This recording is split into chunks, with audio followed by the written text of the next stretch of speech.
إن الذين قالوا ربنا الله ثم استقاموا تتنزل عليهم الملائكة ألا تخافوا ولا تحزنوا وأبشروا بالجنة التي كنتم توعدون.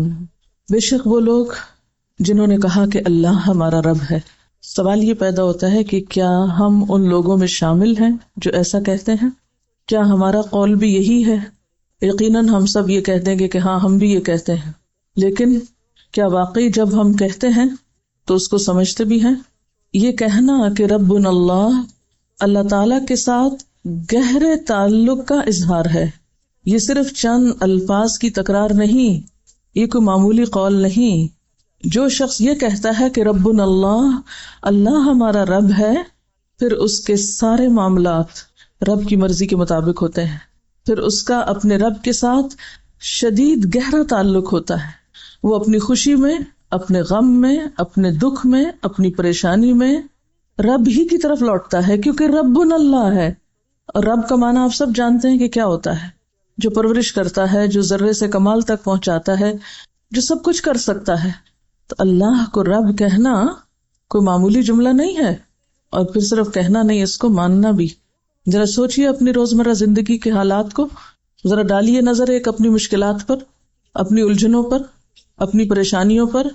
کس کس موقع پر، کس کس مشکل کے حل کے لیے واقعی اپنے رب کو رب مانا اور رب ہی سے مدد لی اور اسی کی طرف رجوع کیا، اور اس یقین کے ساتھ کہ وہ سب کچھ کر سکتا ہے. انبیاء علیہم السلام تو اپنے غم، اپنے دکھ، اپنے شکوے، اپنے سب کچھ اپنے رب ہی کے سامنے کرتے تھے. ہمارا طرز عمل کیا ہے؟ جب ہم پر کوئی مشکل آتی ہے تو ہم کس کی طرف دیکھتے ہیں؟ جب ہمیں کوئی بات سمجھ میں نہیں آتی تو ہم کس سے مدد لیتے ہیں؟ رب وہ نہیں جو صرف رزق دیتا اور ہمیں صبح شام کھانے کو دے رہا ہے. رب تو انسان کی صرف جسمانی نہیں، اس کی روحانی، اس کی جذباتی، اس کی ساری کی ساری مشکلات میں اس کو رزق فراہم کرتا ہے. یعنی رب صرف کھانے پینے کا رازق نہیں ہے، رب تو انسان کو انتہائی دکھ، تکلیف اور پریشانی کے موقع پر وہ روحانی غذا دیتا ہے جو مانگنے والوں کو ملتی ہے اور جو تعلق رکھنے والوں کو ملتی ہے. اور واقعی جو یہ کہتے ہیں کہ اللہ ہمارا رب ہے، تم استقاموا، انہیں استقامت نصیب ہوتی ہے. جب یہ استقامت نصیب ہوتی ہے تو اگلا انعام ملتا ہے، تتنزل علیہم الملائکہ، پھر ان کے دوست فرشتے بنتے ہیں. وہ ساری دنیا میں تنہا ہو کے تنہا نہیں ہوتے، وہ کسی بھی مشکل وقت میں نہیں گھبراتے. یہ صرف زبانی لپ سروس کرنے والوں کے اوپر نہیں اترتے کہ جو محض منہ سے بول دیں کہ ربنا اللہ اور اس کے بعد استقامت نام کی چیز نہ ان میں، اور پھر وہ توقع رکھ بیٹھے کہ ہمارے لیے فرشتے اترے، ہمیں فرشتوں کی تائید اور فرشتوں کی مدد حاصل ہو. جن کے اندر استقامت نہیں، جنہوں نے سوچ سمجھ کے نہیں بولا یہ ربنا اللہ، ان کے لیے یہ سب کچھ اگلا نہیں. پھر ثم استقاموا، استقامت جم جانا، دنیا ادھر سے ادھر ہو جائے لیکن اپنے نظریے اور اپنی سوچ میں جو اللہ کے ساتھ تعلق ہے، اس میں اللہ کی عبادت میں، اللہ کے دین کی خدمت میں، اپنے مشن میں ایک بال برابر بھی لرزش نہ آنا. کسی بھی امتحان کے موقع پر، کسی بھی مشکل کے موقع پر جمے رہنا. ایسے لوگوں کو پھر تتنزل علیہم الملائکہ، ان کے پاس فرشتے واقعی آتے ہیں. پھر واقعی ان کی یہ کیفیت ہوتی ہے کہ اللہ تخافوا ولا تحزنوا. کس بات کا خوف، کس بات کا غم؟ وہ ہے حقیقی معنوں میں خوف اور غم سے اوپر اٹھنے والے. پھر بڑے سے بڑا حادثہ، بڑے سے بڑا نقصان، بڑی سے بڑی پریشانی ان کے اندر نہ کوئی خوف پیدا کرتی اور نہ غم، کیونکہ جو ہی کو خوف کی لہر آتی ہے فوراً اپنے رب کی طرف رجوع کرتے ہیں. کوئی غم کی بات سنائی دیتی ہے فوراً اپنے رب کی طرف رجوع کرتے ہیں. ان کو وہاں سے ایسی روحانی غذا ملتی ہے کہ پھر کسی اور چیز کی ضرورت بھی نہیں رہتی. وَأَبْشِرُوا بِالْجَنَّةِ الَّتِي كُنْتُمْ تُوعَدُونَ. اور ہر حال میں استقامت اختیار کرنے والوں کے لیے ہی پھر کیا ہے؟ جنت کی خوشخبری ہے کہ دنیا میں جو بھی تکلیف آئے گی، اگر کانٹا بھی چبھے گا، کوئی بھی ناگوار صورت پیش آئے گی، کوئی بھی خواہش کے خلاف، کوئی بھی مرضی کے خلاف، تو کیا ہوگا؟ سب صلہ آخرت میں محفوظ ہے. جب رب نے ساری راحتیں وہاں رکھ دی اور بتا دیا کہ رستہ بڑا مشکل ہے، کٹھن ہے، تکلیف دہ ہے. حفت الجنت بالمکارہ، جنت تو گھیر ہی ناپسندیدہ چیزوں سے دی گئی ہے. یہ ہو نہیں سکتا کہ کوئی جنت کے رستے کا مسافر ہو اور اس کے رستے میں پھر ناپسندیدہ چیزیں نہ آئیں، اس کی مرضی کے خلاف چیزیں نہ آئیں، اس کی پسند کے خلاف باتیں نہ ہوں. لازم ہے یہی رستہ، جنت کا رستہ، اس کے بعد کچھ نہیں. کوئی دوسرا رستہ ہے ہی نہیں جنت میں جانے کا. لیکن ہم کیا چاہتے ہیں؟ ہم جنت میں بھی پہنچے اور اس رستے میں ہمیں کسی بھی ناگوار اور مرضی کے خلاف کسی صورتحال کا کوئی سامنا نہ کرنا پڑے. اور یہ امر محال ہے، ممکن ہی نہیں. احسب الناس ان يتركوا ان يقولوا آمنا وهم لا يفتنون، ایسے ہی چھوڑ دیے جائیں گے؟ جنت مفت میں نہیں ملا کرتی. جنت کی خوشخبری ملتی ہی ان لوگوں کو ہے جو اللہ کو رب مان کر اس رستے پر استقامت اختیار کرتے ہیں. لا یخافون لومۃ لائم، پھر انہیں نہ لوگوں کی باتوں کی پرواہ ہوتی ہے نہ کسی اور چیز کا خوف ہوتا ہے، تبھی جا کر وہ جم جاتے ہیں. ایسے ہی لوگوں کو فرشتے کہتے ہیں نحن اولیاؤکم فی الحیات الدنیا وفی الآخرہ، ہم تمہارے دوست ہیں دنیا میں بھی اور آخرت میں بھی، دونوں جگہ. اور یہ چونکہ قرآن کے الفاظ ہیں اس لیے ان میں کوئی شک تو کیا ہی نہیں جا سکتا. لیکن سوچنے کی بات ہے کہ کیا ہمیں بھی کبھی فرشتوں نے وسپر کیا کہ نحن اولیاؤکم، ہم دوست ہیں، اگر سب چھوڑ بھی جائیں تمہیں تو کیا ہوا، ہم دوست ہیں تمہارے، تم کیوں غم کھاتے ہو؟ ہمیں ایسی وسپرنگز کیوں نہیں ہوتی؟ ہم مشکل اور تکلیف کے وقت میں یہ آوازیں کیوں نہیں سن پاتے؟ اس لیے کہ ہم نے ربنا اللہ صحیح معنی میں کہا ہی نہیں، ہمارے اندر صحیح استقامت آئی ہی نہیں، ہم نے خوف اور غم میں رب کو پکارا ہی نہیں، رب سے مدد لی ہی نہیں. ہم دوسروں کی طرف دیکھتے ہیں، دوسروں کے سہارے پہ جیتے ہیں. تو جو انسانوں کے سہارے پہ جیے گا وہ یقیناً مایوس ہوگا، کیونکہ ہر انسان کمزور ہے. تو نحن اولیاؤکم فی الحیات الدنیا وفی الآخرہ، اور آخرت میں بھی فرشتوں کا ساتھ انہی کو نصیب ہوگا جنہیں دنیا میں ہوتا ہے. اصل میں آخرت ہے کیا چیز؟ اب دیکھیے کہ آخرت ہمارا ایک دوسرا گھر ہے. آج ہم یہاں ہیں، کل ہمیں وہاں منتقل ہونا ہے، لازمی طور پر ہم سب کی ٹرانسفر ہونے والی ہے، کسی نے بھی یہاں نہیں رہنا، مانی ہوئی بات ہے. اور ٹرانسفر کا ایک مخصوص طریقہ ہے کہ ہمارا جسم ختم ہو جاتا ہے لیکن ہماری روح اور ہمارے احساسات اور ہمارے جذبات وہ نہیں مرتے. وہ جیسے دنیا میں ہوتے ہیں ویسے ہی مرنے کے بعد ہوتے ہیں اور ویسے ہی قیامت کے دن اٹھیں گے ہمارے ساتھ. اگر ہم یہاں نفس مطمئنہ ہے، قلب مطمئن ہے، یہاں استقامت ہے، یہاں خوف اور غم سے اٹھے ہوئے اوپر، اور یہاں ہمیں اللہ تعالیٰ کی مدد پہ بھروسہ ہے اور اللہ کی تائید اور فرشتوں کی دوستی پر، تو یہ سارا سیناریو وہاں بھی ایسا ہی ہوگا. جیسے حدیث میں تھا نا، جیسے مرو گے ویسے ہی اٹھائے جاؤ گے. جو لبیک پکارتا ہوا مرے گا، وہ لبیک پکارتا ہوا اٹھے گا. جس مجلس میں، جس محفل میں، جن باتوں میں، جن دوستوں میں، توفنا مع الابرار، جن لوگوں میں، جن سوچوں میں، جن احساسات میں، جن محبتوں میں، جن چیزوں میں مرو گے بعین ہی انہی کے ساتھ اٹھو گے، وہ نہیں مریں گے. اگر مرتے وقت اللہ کی محبت نصیب ہے، اطمینان قلب نصیب ہے، تو پھر قبر میں بھی اطمینان نصیب ہوگا، وہاں بھی کوئی خوف نہیں ہوگا، کوئی غم نہیں ہوگا. وہ فرشتے دوست ہیں، وہ آ جائیں گے. قیامت کے دن اٹھیں گے تو وہاں بھی یہی ہوگا، کوئی گھبراہٹ نہیں، کوئی فکر نہیں، کوئی پریشانی نہیں.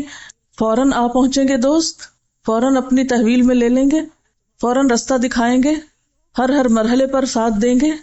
کیونکہ ایسے لوگوں نے مادی سہاروں سے اوپر اٹھ کے کسی اور کو سہارا مانا ہے، اور پورے یقین کے ساتھ نحن اولیاؤکم فی الحیات الدنیا، دنیا میں بھی ساتھ ہیں تمہارے، وفی الآخرہ، اور آخرت میں.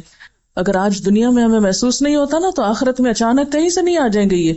ان کیفیات کو یہیں لانے کی ضرورت ہے. اور یہ کیفیات پیدا اس وقت ہوتی ہے جب انسان سچے دل سے رب کو رب مانتا ہے، اور جب انسان استقامت اختیار کرتا ہے، چاہے مرضی کے مطابق حالات ہوں یا خلاف ہوں. جو واقعی انسان اللہ کو تھام لیتا ہے، فقد استمسک بالعروۃ الوثقی لا انفصام لها. لیکن ہم نے اپنے رب کو تھاما ہی نہیں، اس کی طاقت کو جانا ہی نہیں، اس پہ پورا یقین کیا ہی نہیں. اس لیے ہماری یہ کیفیات ہوتی ہیں، اس لیے ہم گرتے پڑتے رہتے ہیں، اس لیے کبھی اس کا ہاتھ پکڑتے ہیں، کبھی اس کا سہارا لیتے ہیں، کبھی اس کا لیتے ہیں. تو جب تک ہم یہ شرک چھوڑیں گے نہیں، میں اسے ایک طرح کا شرک کہوں گی کہ جو امیدیں ہمیں اپنے رب سے ہونی چاہیے وہ ہمیں انسانوں سے ہیں، جو محبت اپنے رب سے ہونی چاہیے وہ انسانوں کو دے رکھی ہے ہم نے، جو عظمت اور جو مقام اور جو بلندی رب کا ہمارے نگاہ میں ہونا چاہیے وہ ہم نے اور دوسری مادی دنیا کی چیزوں کو دے رکھا ہے. پھر جب ہم نے سہارا غیر اللہ کو بنا رکھا ہے تو مدد وہاں سے کہاں سے آئے گی؟ ہمارے کہنے اور کرنے اور معاملے میں بہت فرق ہے. ہم کہتے وہی کچھ ہے جو یہاں لکھا ہوا ہے لیکن کرتے نہیں ہیں. ہمارے روزمرہ کے معمولات اور ہماری جو روٹین ہے اس میں یہ کہیں نہیں جھلکتا، تو کہنا بھی جھوٹا پڑ جاتا ہے. اور جنت ہی وہ جگہ ہے وَلَكُمْ فِيهَا مَا تَشْتَهِي أَنفُسُكُمْ، کہ جہاں انسان کی خواہشات پوری ہو سکتی ہیں. ہم نے دنیا کو مرکز بنا لیا خواہشات کی تکمیل کا، اور اسی کے پیچھے پھر مرتے ہیں.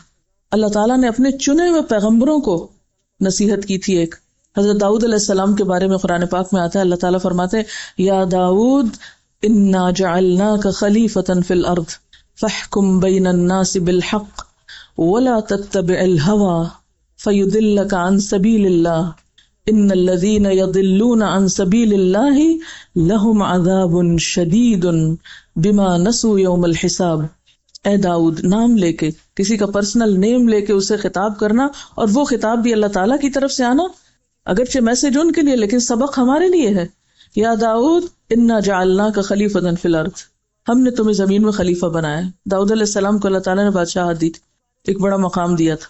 ہر شخص اپنی اپنی خلافت میں اپنی اپنی ذمہ داریوں میں ایک نہ ایک مقام رکھتا ہے. کلکم راع وکلکم مسئول عن رعیتہ, جس شخص پر جہاں جو کی بھی ذمہ داری ہے وہ وہیں پر ایک طرح سے خلیفہ ہے. ہر انسان خلیفہ ہے زمین میں, کسی کا مقام بڑا ہے اور کسی کا چھوٹا ہے, لیکن معاملہ کسی نہ کسی طرح ملتا جلتا ہی ہے. تو انا جعلناک خلیفۃ فی الارض, جو بھی کوئی ذمہ داری انسان کو ملتی ہے, چاہے وہ بحیثیت طالب علم کی ہو, بحیثیت استاد کی ہو, کسی بھی طرح سے, وہیں سے انسان کا امتحان شروع ہو جاتا ہے. فاحکم بین الناس بالحق, انسانی معاملات میں حق کا ساتھ, حق بات. ولا تتبع الہوی, خواہشات نفس کی پیروی نہیں. داؤد علیہ السلام پیغمبر بھی ہیں, بادشاہ بھی ہیں. ایسے دو مقام بہت کم لوگوں کو ملے ہیں. ان کو کہا جا رہا ہے ولا تتبع الہوی, خواہش نفس کی پیروی نہ کرنا. کیوں؟ فیضلک عن سبیل اللہ, جب دل کی ماننا شروع کرو گے اللہ کا رستہ گم ہو جائے گا, صحیح رستہ نہیں ملے گا. اور نتیجہ کیا ہوتا ہے؟ ان الذین یضلون عن سبیل اللہ, جو لوگ اللہ کا رستہ کھو بیٹھتے ہیں, لہم عذاب شدید, چاہے ماضی میں وہ کیسے بھی نیک رہے ہوں, لہم عذاب شدید. کیوں؟ بما نسوا یوم الحساب. ساری خرابی یہاں سے آتی ہے کہ انسان حساب کتاب کا دن بھول جاتا ہے, اور جب حساب کتاب کا دن بھول جاتا ہے تو پھر باقی کیا رہ جاتا ہے انسان کے پاس؟ جو دل میں آئے کرو. تو خواہشات نفس کی تکمیل یہاں نہیں وہاں ہی ہو سکتی. تو خواہشات نفس کی تکمیل میں اللہ کے حکم کی خلاف ورزی, اللہ کا راستہ چھوڑ دینا. وَلَكُمْ فِيهَا مَا تَدَّعُونَ, اور تمہاری خواہشات سے آگے بڑھ کر جو چاہو گے, جو مانگو گے, جو پکارو گے وہ مل جائے گا. اب آپ کمپیئر کر لیں, یہ دنیا کی زندگی کتنے دن کی, کتنے سال جئیں گے. اگر ہمیں کسی معاملے میں کچھ کمی لگ بھی گئی, کچھ کمی ہو بھی گئی ہمارے ساتھ, ہمیں وہ سب نہیں ملا جو ہم چاہتے ہیں, جو ہماری خواہشات ہے, جو ہماری مرضی ہے, تو بھی کتنے دن یہاں رہنا ہے. جب ہم دنیا کو جنت بنانے کے پیچھے لگ جاتے ہیں, اور دنیا کو جنت بنانے کا مطلب کیا ہے؟ خواہشات نفس کی پیروی, کہ ہر وہ چیز ہو جو ہمارا دل چاہتا ہے, ہمیں ہر وہ چیز مل جائے جس کی ہم طلب کرتے ہیں. وَلَكُمْ فِيهَا مَا تَدَّعُونَ, یہ تو صرف آخرت میں ہو سکتا ہے, صرف جنت میں ہو سکتا ہے, ہم اسے دنیا میں کرنا چاہتے ہیں. جب وہ نہیں ہو پاتا پھر فرسٹریشن کا شکار ہوتے ہیں, اور یہیں سے پھر استقامت میں خلل آتا ہے, یہیں سے پھر رب پر بھروسہ ختم ہوتا ہے, یہیں سے پھر انسان خوف اور غم سے نجات نہیں پا سکتا. تو سب سے بڑھ کر نزلا من غفور الرحیم, اللہ کو رب کہنے والوں کے لیے غفور الرحیم کی طرف سے ایک خاص میزبانی, وہ رحمان کے مہمان ہوں گے. آپ دیکھیے کہ دنیا میں دنیا کے بادشاہ یا دنیا کے بڑے لوگ کس کو اپنا مہمان بناتے ہیں؟ چور ڈاکو کو, ہر غلط کار کو, ہر ایرے غیرے کو, ہر راہ چلتے کو. اگر دنیا میں کسی بڑی شخصیت کا مہمان بننے کے لیے کچھ کوالٹیز چاہیے, تو اللہ کا مہمان بننے کے لیے کچھ بھی نہیں چاہیے. جتنی چاہو اس کی نافرمانی کرو اور پھر کل جا کے اس کے مہمان بن جاؤ. یہ کیسے ممکن ہے؟ وہ اپنے چنے ہوئے لوگوں کو جو اس کی مرضی کے مطابق زندگی بسر کرتے ہیں, ان کو اپنا مہمان بنائے گا, ان کی میزبانی کرے گا. اور اس کے لیے نسخہ کیا ہے؟ وَمَنْ أَحْسَنُ قَوْلًا مِّمَّنْ دَعَا إِلَى اللَّهِ, بہترین طریقہ اللہ کی طرف لوگوں کو بلانا, لوگوں کو اللہ سے جوڑنا. اور یہ ہر انسان کی ضرورت ہے. یہ کون کر سکتا ہے؟ وہی کر سکتا ہے جس نے کہا ہو ربنا اللہ, جس نے خود رب کو پا لیا, جو خود رب کو پہچان چکا ہو. جس نے خود اس کو نہیں پہچانا وہ دوسروں کو کیا پہچان کرائے گا؟ یہ کام کوئی ٹیکنیکل قسم کا کام نہیں ہے, کوئی مشینی عمل نہیں ہے. یہ کام وہی کر سکتا ہے جس نے خود کر رکھا ہو اپنی ذات میں, جس نے خود کو اپنے رب سے جوڑ رکھا ہو, وہی اس بہترین کام کے قابل ہے. اور جو خود ڈگمگایا ہوا ہو, جس کے اپنے اندر استقامت نہ ہو, اور جو خود غیر اللہ کی محبت کا شکار ہو, وہ کس طرح رب سے جوڑ سکتا ہے کسی کو؟ وَمَنْ أَحْسَنُ قَوْلًا مِّمَّنْ دَعَا إِلَى اللَّهِ وَعَمِلَ صَالِحًا, اور پھر جس کا عمل صالح ہو. وَقَالَ إِنَّنِي مِنَ الْمُسْلِمِينَ, اور جو برملا کہتا ہو کہ میں مسلمان ہوں، اسے اپنے مسلمان ہونے پر کوئی شرمندگی نہ ہو، اسے اپنے اسلام سے کوئی خوف نہ ہو، کوئی ندامت نہ ہو۔ اور یہ بھی صرف قول نہیں ہے، وقال اننی من المسلمین، یہ صرف ایک ڈکلریشن نہیں ہے، بلکہ وہ عمل سے ثابت کرتا ہو کہ میں ایک مسلمان ہوں، میں اپنے رب کے سامنے سرنڈر کرتا ہوں، میں ہر حال میں اپنے رب ہی کا تابع دار ہوں، اسی کا وفادار ہوں، سب سے زیادہ کرم اور مہربانی تو اس کی ہے مجھ پر، لہٰذا میں بھی سب سے زیادہ اسی کے آگے سر جھکانے والا ہوں۔ اور پھر انسانوں کے ساتھ معاملات میں وَلَا تَسْتَوِي الْحَسَنَةُ وَلَا السَّيِّئَةُ، دونوں طرح کے رویے سامنے آئیں گے، اچھائی بھی آئے گی، برائی بھی آئے گی۔ عام طور پر ہمارا طریقہ کیا ہوتا ہے، جو ہم سے اچھا کرے ہم بھی اس کے ساتھ اچھا کرتے ہیں، جو ہمارے ساتھ اچھا نہ کرے ہم اس کے ساتھ برا کرتے ہیں۔ یہ قرآن کہتا ہے کہ وَلَا تَسْتَوِي الْحَسَنَةُ وَلَا السَّيِّئَةُ، حسنہ اور سیئہ، اچھائی اور برائی برابر نہیں ہوا کرتی۔ اچھا وہ ہے جو اچھائی کے جواب میں اچھائی کرے لیکن برائی کے جواب میں بھی اچھائی کرنے کا حوصلہ رکھتا ہو، جو برائی کے بدلے بھی اچھائی کر سکتا ہو۔ تو اس بہترین کام کے قابل پھر کون ہے؟ ادفع باللتی ہی احسن، جو لوگوں کی طرف سے آئی ہوئی برائیوں اور خرابیوں کے جواب میں ایک اچھے رویے کو اختیار کر سکتا ہوں، جو برائی کو بھلائی سے، تکلیف دہ رویے کو ایک اچھے اخلاق اور اچھے رویے کے ساتھ رفع دفع کر سکتا ہوں۔ ہم اپنا جائزہ لیں کہ ہم کیا کرتے ہیں، جو ہمارے ساتھ اچھا نہ کرے ہم اس کے ساتھ کتنے اچھے ہوتے ہیں۔ اور اس طریقے پر عمل کرنے سے فَإِذَا الَّذِي بَيْنَكَ وَبَيْنَهُ عَدَاوَةٌ كَأَنَّهُ وَلِيٌّ حَمِيمٌ، دشمن بھی دوست بن جائیں گے۔ آج تک اپنا حساب لیجئے، آج تک ہم نے کتنے دشمنوں کو دوست بنایا، ہمارے کتنے دشمن آج تک ہمارے دوست بنے۔ اپنے خاندانی زندگی میں دیکھ لیجئے، اپنے رشتہ داروں میں دیکھ لیجئے، پوری لسٹ اپنے سامنے رکھیے، جن جن کے ساتھ بھی آپ کا معاملہ اور تعلق ہے ان سب میں دیکھ لیجئے کہ آپ کے کتنے مخالفین آپ کے وفادار ہوئے۔ نبی صلی اللہ علیہ وسلم کا طریقہ تو یہی ہے، آپ نے اپنے دشمنوں کو دوست بنایا تھا، اس سے اسلام پھیلا تھا۔ ہم دوستوں کو بھی دشمن بنا لیتے ہیں، ہم اپنوں کو بھی دور بھگا دیتے ہیں، بالکل ٹوٹلی اس کے برعکس عمل ہے ہمارا۔ دین کیسے پھیلے گا؟ وَمَنْ أَحْسَنُ قَوْلًا کا کام کیسے ہو سکتا ہے؟ اور فرمایا کہ جو دشمنی رکھنے والا ہے اس کا رویہ کیا ہوگا؟ كَأَنَّهُ وَلِيٌّ حَمِيمٌ، وہ دلی دوست بن جائے گا۔ ہم میں سے ہر شخص اپنے دائیں بائیں آگے پیچھے جتنے بھی لوگوں سے اس کے تعلقات ہیں ان سب تعلقات کو پرکھے۔ آپ چاہیں تو لکھ لیں، چاہیں تو دماغ میں لا کر ایک ذہن میں لائیں اور سوچیں کہ کتنے لوگوں کو اب تک میں اپنا دوست بنا چکی ہوں، اور کون سے لوگ ایسے ہیں جو دوست تھے اور چھوٹ گئے مجھ سے، اور کیوں ایسا ہوا۔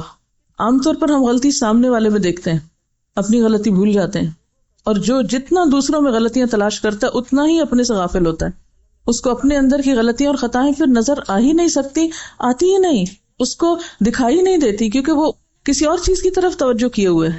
اور کبھی بھی انسانی تعلقات اچھے نہیں ہو سکتے، آپ کے انسانوں کے ساتھ تعلقات اچھے ہو نہیں سکتے جب تک کہ آپ غلطی اپنے اندر دیکھنے کے عادی نہ بنے کہ میرا قصور کہاں ہے، میری کمی کہاں ہے، میری خطا کہاں ہے، میری بھول کہاں ہے۔ جب تک آپ کی نگاہ خود پر نہ پڑے کوئی بھی تعلقات اور معاملات درست نہیں ہو سکتے۔ یہ ہے اصل ٹیسٹ، ادفع باللتی ہی احسن فاذا الذی بینک وبینہ عداوۃ، یہ ہے اصل چیلنج۔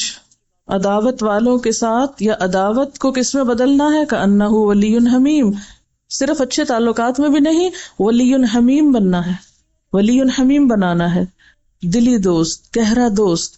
وما یلقاها الا الذین صبروا، ان سب چیزوں کے لیے ایک نسخہ ہے اور وہ ہے صبر۔ جو صبر نہیں کر سکتا وہ اس میں سے کوئی خیر بھی نہیں پا سکتا۔ وما یلقاها الا ذو حظ عظیم، اور یہ صفت اور یہ کوالٹی اور یہ بھلائی نہیں ملتی مگر انہی کو جن کی بہت بڑی قسمت۔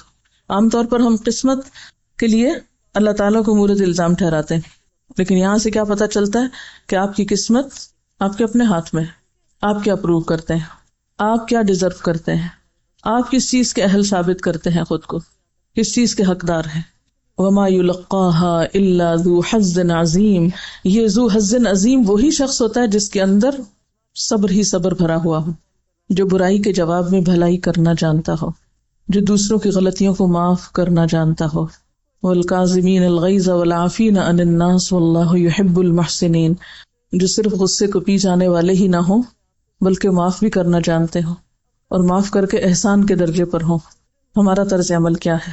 ہم میں سے ہر شخص کو خود کو پرکھنے کی ضرورت، اور اس میں سب سے بڑی رکاوٹ شیطان کے وسوسے۔ وَإِمَّا يَنزَغَنَّكَ مِنَ الشَّيْطَانِ نَزْغٌ فَاسْتَعِذْ بِاللَّهِ، ابتدا جہاں سے ہوئی انتہا بھی وہیں ہوئی. علاج کیا ہے ان وسوسوں کا؟ فاستعذ باللہ، اللہ سے مضبوط تعلق. اور پھر مایوسی نہیں، ہم سوچتے ہیں نہیں ہماری دعا نہیں سنی جائے گی. انہ هو السمیع العلیم، وہ خوب سنتا ہے، خوب جانتا ہے. ایسا نہیں کہ نہیں سنتا، ایسا نہیں کہ دعا قبول نہیں ہوگی، سب ہوگا. تم یہ دیکھو کہ تمہاری دعاؤں میں کتنا خلوص ہے، تمہاری دعاؤں میں کتنی تڑپ ہے، اس میں یقین کتنا ہے، بھروسہ کتنا ہے، اعتماد کتنا ہے، تم نے رب کو رب مانا کتنا ہے. یہ ایک واقعہ سنا رہی ہیں کسی ایئر فورس کے آفیسر کا کہ ایک دفعہ فلائٹ کے دوران انجن فیل ہو گیا ہے اور ان کو یہ یقین ہونے لگا کہ اب میری ڈیتھ ہو جائے گی. تو کہتے ہیں کہ میں نے پوری کوشش کی کہ کسی طرح میں کلمہ پڑھ سکوں، لیکن کلمہ میرے منہ سے نکل نہیں رہا تھا. ایک تو obviously گھبراہٹ اور شدید خوف کا وقت ہوتا ہے تو انسان کو بہت سی چیزیں پھر شعوری طور پر یاد کر کے بولنا واقعی مشکل ہوتا ہے. لیکن وہ کہتے ہیں کہ وہ چیزیں جو میں زیادہ کثرت سے سنتا تھا وہی میری زبان پہ آ رہی تھی، اور پھر اس کے بعد اللہ تعالیٰ نے ان کو بچا لیا اور ان کی زندگی بدل گئی. لیکن یہ ایک بہت بڑی حقیقت ہے کہ جو گفتگو آپ عام طور پہ کرتے ہیں، جو آپ کے خیالات ہوتے ہیں، جو آپ کی سوچیں ہوتی ہیں، وہ آپ نے دیکھا ہوگا رات کو سوتے وقت انہی کے ساتھ آپ سوتے ہیں. یعنی سونا ہر روز موت کا ایک ایکسپیرینس کرنا ہے بغیر پین کے. موت اور نیند ان دونوں میں بہت زیادہ ریزمبلنس ہے. تو ہر روز جب آپ سوتے ہیں تو آپ ایک طرح سے موت کا تجربہ کرتے ہیں، بالکل گم ہو جاتے ہیں، کانشیس آپ کا اس سے ختم ہو جاتا ہے. تو جن احساسات کے ساتھ آپ سوتے ہیں، حتیٰ کہ بچوں میں آپ نے دیکھا ہوگا کہ آخری بات جس پہ بچہ ضد کر کے یا جو آپ اسے کہہ کے سوتے ہیں یا جو آپ سے مطالبہ کرتے کرتے سوتا ہے، عام طور پر جب وہ بچے اٹھتے ہیں تو اٹھتے ہی تھوڑی دیر کے بعد پھر وہی بات کرنے لگتے ہیں. اور آپ کو بھی جو فکر اور جو غم سوتے وقت ہوتا ہے، جب آپ کی آنکھ کھلتی ہے تو اس وقت بھی آپ کے اوپر وہی کیفیت طاری ہوتی ہے. یہ ایکسپیرینس ہم دنیا میں بھی کر رہے ہوتے ہیں اور قیامت کو بھی یہی ایکسپیرینس کریں گے. جو تفکرات، جو لوگوں کے بارے میں ہماری سوچ، جو پازیٹیو یا نیگیٹو تھنکنگ، اللہ تعالیٰ کے بارے میں ہمارا گمان اور یقین، ہماری محبت، ہمارے احساسات، جو کچھ بھی ہمارے ساتھ ہے، وہ جس حال میں ہم ہوتے ہیں اسی میں اینڈ ہوگا اور اسی کے ساتھ پھر دوبارہ اٹھائے جائیں گے. اصل میں یہی ہمارے امتحان ہوتے ہیں کہ خوف میں، غم میں، مشکل میں، پریشانی میں ہم اپنی اقدار کو کتنا تھامے رکھتے ہیں اور کتنے پھسلتے ہیں اور کتنا بھولتے ہیں اور کتنا چھوڑ دیتے ہیں. کوئی مشکل ہے، سب سے پہلے کیا چھوٹتا ہے؟ نماز چھوٹتی ہے عام طور پر. کوئی خوشی کا موقع ہے، سب سے پہلے کیا چھوٹتا ہے؟ نماز چھوٹتی. نماز ایک ٹیسٹ ہے نا، جو اللہ تعالیٰ کے ساتھ ہمارا ایک بونڈ یا ہمارا جو ایک تعلق ہے اس کو ظاہر کرتا ہے. تو جب ہر مشکل میں وہ بونڈ ہی ٹوٹتا ہے، وہ ظاہری تعلق ٹوٹتا ہے، بھوک ہو، نیند ہو، غم ہو، خوشی ہو، سب سے پہلے جو بریک آتی ہے وہ نماز میں آتی، یا غفلت یا ڈیلیز یا وٹ ایور. تو جب اسی سے رابطہ مضبوط نہیں ہے تو پھر باقی یہ سب کچھ کی امید اور تمنا کس لیے؟ اچھا، یہاں یہ جو ہے ادفع باللتی ہی احسن، یہ جو فارمولہ ہے، یہ ایک اور ہم سب کا بہت بڑا امتحان ہے. ناموافق، ناخوشگوار اور ناپسندیدہ حالات میں احسن رویہ اختیار کرنا، برائی کا جواب بھلائی سے دینا. عموماً ہمارا رویہ کیا ہوتا ہے؟ کسی نے اگر چھوٹی برائی کی ہم سے تو ہم اس سے بڑی جب تک نہ کر چکے تو تسلی نہیں ہوتی، اور صرف اس سے نہیں، اس کو نشر نہ کر چکے جب تک. حضرت خدیجہ کا واقعہ سناؤں گی. ابن اسحاق کہتے ہیں کہ مکہ میں رسول اللہ صلی اللہ علیہ وسلم نے جب امر حق کا اعلان کیا تو آپ کو وہاں کے لوگوں کی طرف سے سخت اذیت اور مخالفت کا سامنا کرنا پڑا. یہ مخالفتیں بعضوں کے گھر کے اندر ہوتی ہیں، بعضوں کے باہر ہوتی ہیں، کہیں بھی ہو سکتی ہیں. آپ کی اہلیہ خدیجہ بنت خویلد فوراً ہی آپ پر ایمان لے آئیں، مخالفتوں کے باوجود آپ کو مان لیا، کسی کی پرواہ نہیں کی کہ لوگ کیا کہتے ہیں. اب تک وہ آپ کی زندگی میں شریک تھی، اب وہ آپ کی مصیبتوں میں بھی شریک ہو گئیں. مخالفین آپ کے گرد جمع ہو کر شور مچاتے، طرح طرح سے آپ کو ستانے کی تدبیریں کرتے. یہی حالات تھے کہ ایک روز خدا کے فرشتے جبریل علیہ السلام آپ کے گھر آئے. انہوں نے رسول اللہ صلی اللہ علیہ وسلم سے کہا کہ خدیجہ کو ان کے رب کی طرف سے سلام پہنچا دیجئے.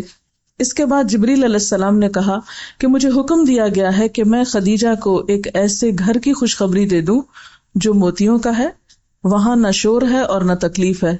امرت ان ابشر خدیجہ ببیت من قصب لا صخب فیہ ولا نصب. یہ حضرت خدیجہ رضی اللہ تعالی عنہا کے لیے ایک بشارت تھی، لیکن عام اہل ایمان کے لیے ایک نصیحت، ایک سبق کہ ان کو یہ بشارت کیوں ملی، ان کے لیے اللہ تعالیٰ کا سلام کیوں آیا، ان کے لیے جبریل علیہ السلام کے ذریعے جنت کے اس خاص محل کا وعدہ کیوں کیا گیا. اور یہ ایک پیشگی خبر تھی نا، ابشروا بالجنۃ التی کنتم توعدون، یہ صرف ان کے لیے نہیں تھی، یہ تو سب اہل ایمان کے لیے ایک طرح سے وعدہ ہے، لیکن اس صورت میں جب کوالٹیز بھی وہی ہوں جو ان کے اندر تھیں۔ یہ ہم سب کو کامیابی کا ایک رستہ دکھاتا ہے کہ کامیابی کا رستہ ہے کہاں سے۔ مومن کو موجودہ دنیا میں سرکش انسانوں کی طرف سے اذیتیں پیش آتی ہیں، یعنی ہو نہیں سکتا کہ آپ کی دنیا تانوں سے، پریشان کن باتوں سے خالی ہو جائے۔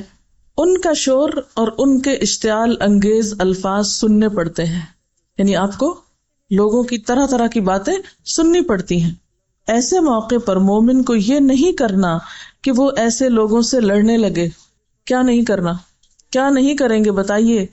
کہیں سے بھی اشتعال انگیز خبر سنیں، کہیں سے بھی ناپسندیدہ بات سنیں، کوئی گالی گلوچ سنیں، کوئی جھوٹ فریب دھوکہ، کسی بھی قسم کی کوئی بات، تو آپ کو یہ نہیں کرنا کہ جواباً آپ ان سے لڑنے لگے۔ اس کے برعکس مومن کو چاہیے کہ وہ ان کو نظر انداز کرتے ہوئے اپنی توجہ آخرت کی طرف موڑ دے، اپنے کام، اپنے مشن، اپنے مقصد پر اور اپنی آخرت پر نظر رکھے۔ وہ اللہ تعالیٰ سے کہے کہ خدایا مجھے ان ناخوشگواریوں پر صبر کی توفیق دے، اور میرے لیے جنت میں ایک ایسا گھر بنا دے جہاں نہ کوئی تکلیف ہو، نہ کسی قسم کا شور و غل ہو۔ دنیا میں ایک انسان خدا پرستی کا پیغام لے کر کھڑا ہو اور انسان پرست لوگ اس سے بگڑ کر اس کے خلاف شور و غل کریں، یہ عام طور پر ایسا ہوتا ہے نا۔ وہ اللہ کے لیے کام کرنے کی طرف پکارے مگر لوگ اس کو ستانے اور پریشان کرنے کے درپے ہو جائیں۔ ان سب کے باوجود اگر وہ صبر کرے تو ایسے شخص کے لیے اللہ کا یہ فیصلہ ہے کہ اس کو اگلی دنیا میں قیام کرنے کے لیے ایسا نفیس ماحول دے گا جہاں وہ ابدی طور پر شور اور تکلیف دونوں سے محفوظ رہ کر پر راحت زندگی بسر کر سکے گا۔ لیکن ہم ہر چھوٹی بڑی بات پہ اوفینڈ ہو جاتے ہیں، آپے سے باہر ہو جاتے ہیں، جوابی حملے کرتے ہیں، غلط ہتھ کنڈے اختیار کرتے ہیں، مسائل کے حل کے لیے حرام رستے اور حرام کام کرتے ہیں، بدگمانی، غیبت، الزام تراشی، بہتان تراشی، یہ ساری چیزیں ہم نے اپنے لیے حلال کر رکھی ہیں۔ پھر اللہ کی مدد کہاں سے آئے گی؟ ہمارے اوقات میں برکت کہاں سے ہوگی؟ دین کا کام کہاں سے پھلے پھولے گا؟ دعوت اللہ کا کام کیسے ہوگا جب ہمارے اندر صبر ہی نہیں؟ ہم پی ہی نہیں سکتے، ہم برداشت ہی نہیں کر سکتے، ہم بھلا ہی نہیں سکتے، ہم معافی نہیں کر سکتے، ہم نے اپنی ساری انرجی وہیں فوکس کر رکھی ہے، تو پھر ابشروا بالجنت، وہ خوشخبری اور وہ میٹھے بول آپ کے کانوں میں کہاں سے وسپر کریں گے؟ وہ غموں میں بھی مسکرانا کہاں سے آپ سیکھیں گے؟ وہ دکھوں اور تکلیفوں میں بھی آپ اپنے پاؤں میں لغزش نہ آنے دیں اور اپنا کام کرتے چلے جائیں، یہ کہاں سے ہوگا؟ یہ نہیں ہو سکتا، یہ ایسے لوگوں کے حصے میں نہیں آتا۔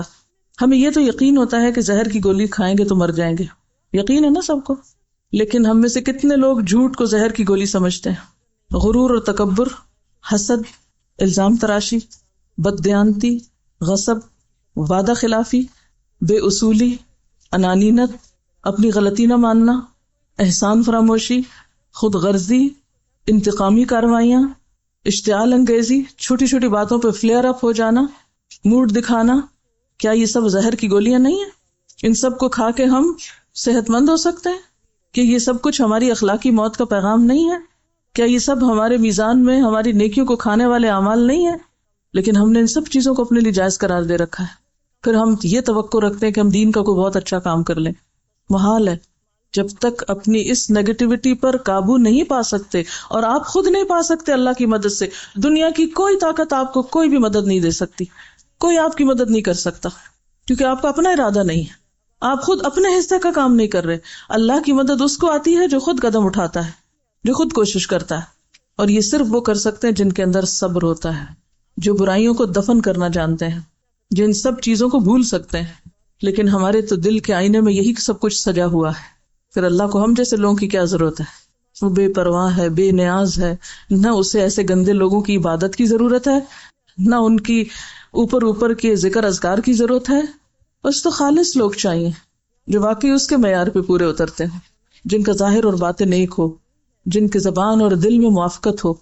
کبھی اپنی اس کمزوری کا ہم نے جائزہ لیا کہ کسی نے ہمارے ساتھ اچھا نہ کیا ہو اور ہم اس کو معاف کر کے کھلے دل سے آگے بڑھ کے سلام کرنے والے اور ملنے والے ہوں، گویا اس نے ہمارے ساتھ کچھ کیا ہی نہ ہو، اور ایسا نہیں کہ ہم صرف پریٹینڈ کر رہے ہوں، واقعی ایسا کر رہے ہوں۔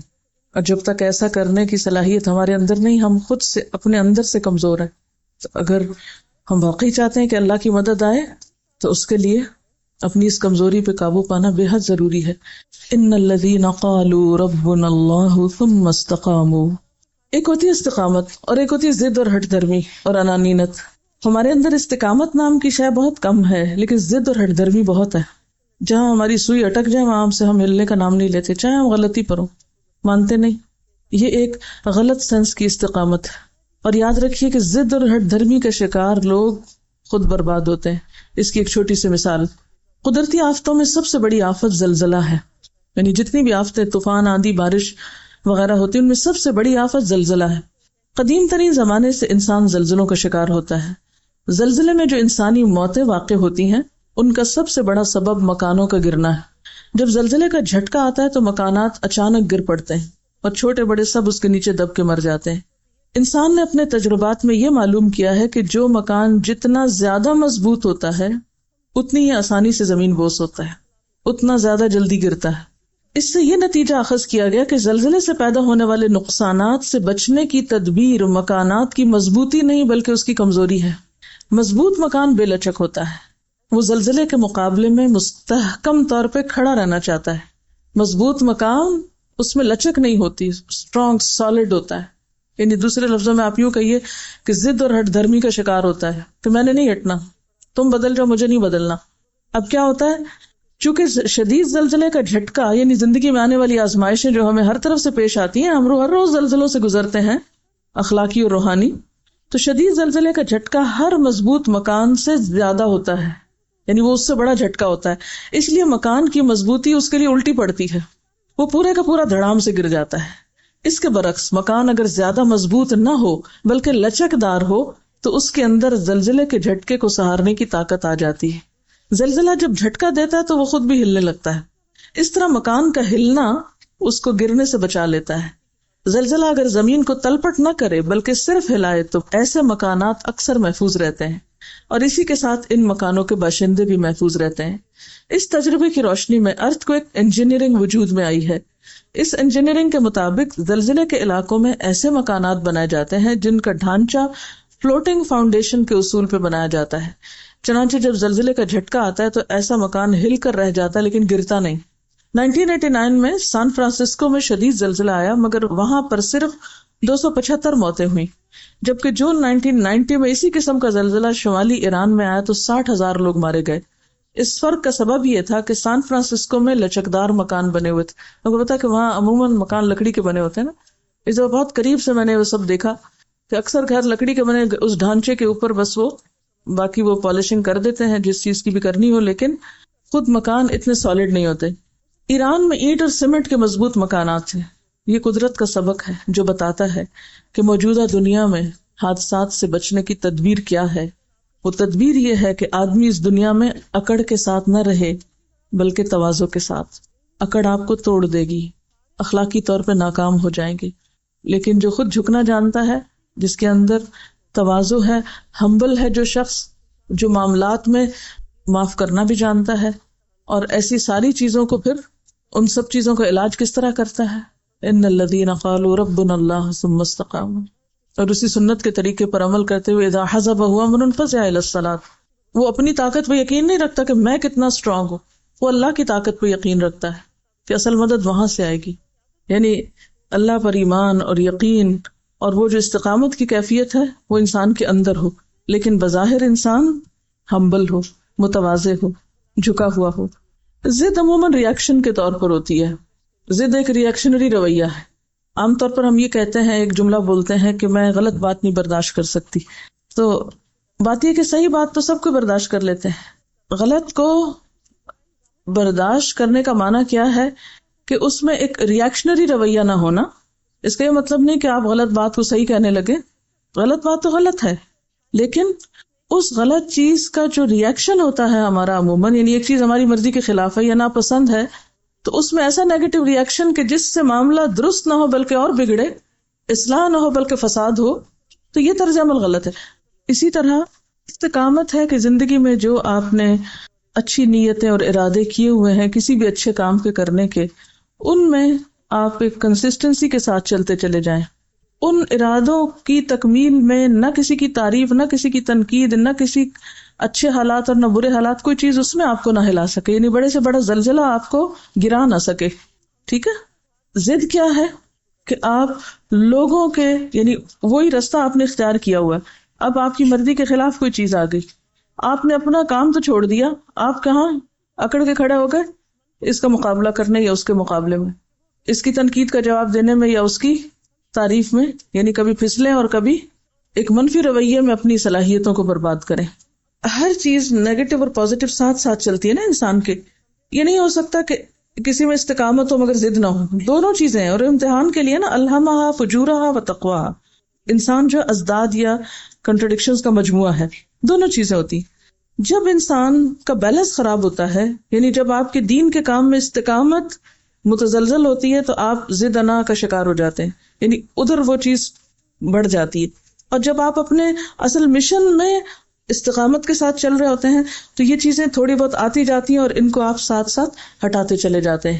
یعنی یہ ہوں گی دونوں ہی چیزیں، چھٹکارا نہیں ہو سکتا اس نیگیٹیوٹی سے، لیکن یہ کم ہو سکتی ہے اس تناسب سے جتنی آپ کی ایک پازیٹو کام کے کرنے میں جماؤ زیادہ ہے یا فوکسڈ زیادہ ہے یا آپ کی کنسنٹریشن زیادہ ہے.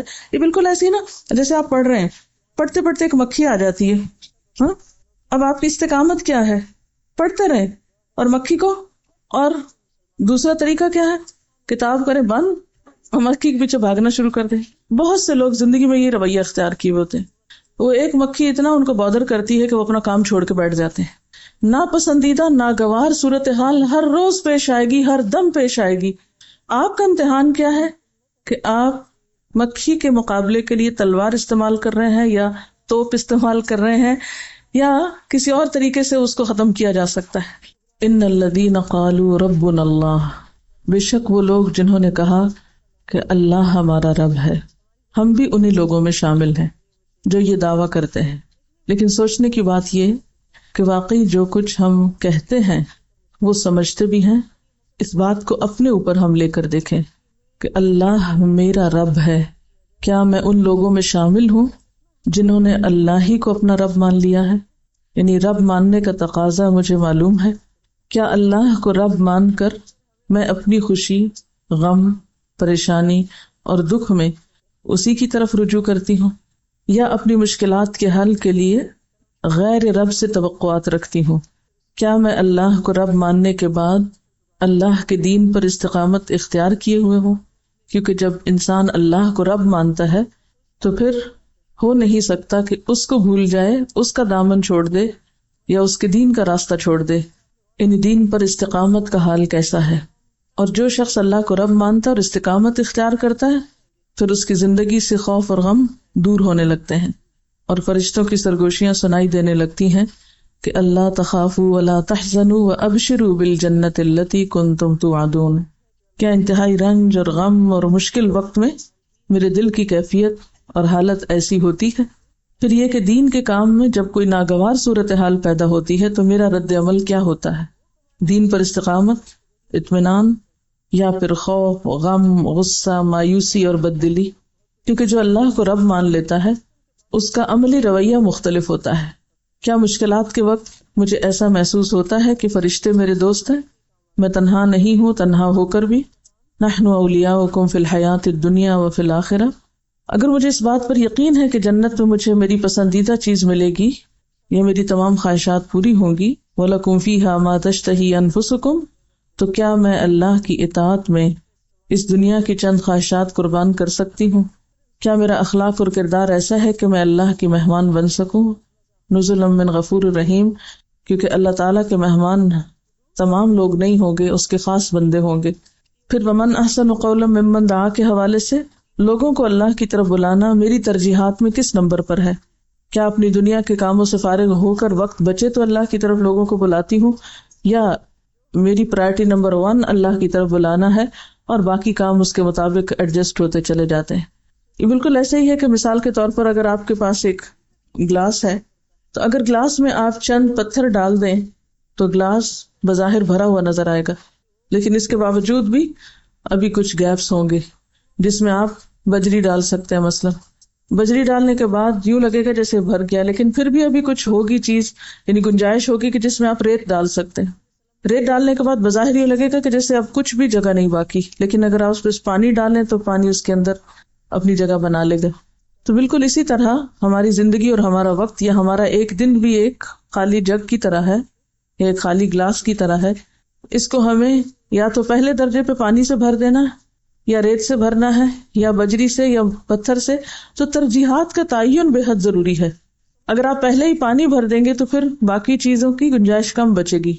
اگر پہلے ریت بھر دیں گے تو پتھر نہیں جائیں گے اس میں، اگر پہلے بجری بھر دیں گے تو بڑے پتھر نہیں جائیں گے۔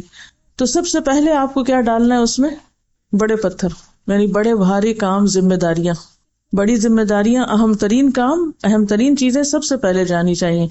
فرائض کی ادائیگی، ذمہ داریوں کی ادائیگی، یعنی جب آپ اپنا وقت استعمال کرنے لگے تو نمبر 1 فرائض کی ادائیگی کو اس میں رکھیں، پھر اس کے بعد نمبر 2 جو اس سے کم ہو، نمبر 3 جو اس سے کم ہو، نمبر 4 جو اس سے کم ہو۔ تو اسی وقت میں اسی دن میں سب کچھ آ جائے گا۔